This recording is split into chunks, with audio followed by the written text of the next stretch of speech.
2025 പരിസ്ഥിതി പ്രമേയം എന്ത്? ഉത്തരം എൻഡിങ് പ്ലാസ്റ്റിക് പൊല്യൂഷൻ. 2025 പരിസ്ഥിതി ദിനത്തിൻ്റെ ആതിഥേയത്വം വഹിക്കുന്ന രാജ്യമേത്? ഉത്തരം കൊറിയ.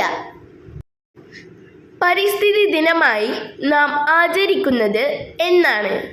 ഉത്തരം ജൂൺ 5. പരിസ്ഥിതി ദിനം ആദ്യമായി ആചരിച്ച വർഷം എന്ന്?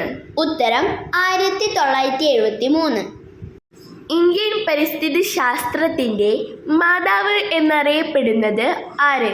ഉത്തരം മേധാ പട്കർ. ഇന്ത്യൻ പരിസ്ഥിതി ശാസ്ത്രത്തിൻ്റെ പിതാവ് എന്നറിയപ്പെടുന്നത് ആര്? ഉത്തരം പ്രൊഫസർ ആർ മിശ്ര. ഇന്ത്യയിൽ ഏറ്റവും വലിയ വന്യജീവി സങ്കേതം ഏത്? ഉത്തരം ഗ്രേറ്റ് ഇന്ത്യൻ ബസ്റ്റാർഡ് വന്യജീവി സങ്കേതം.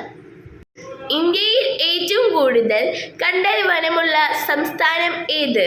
ഉത്തരം പശ്ചിമ Bengal. World life fund for നേച്ചറിൻ്റെ ചിഹ്നം എന്ത്? ഉത്തരം ഭീമൻ പാണ്ട. ഫോറസ്റ്റ് റിസർച്ച് ഇൻസ്റ്റിറ്റ്യൂട്ട് സ്ഥിതി ചെയ്യുന്നത് എവിടെയാണ്? ഉത്തരം ഡെറാഡൂൺ.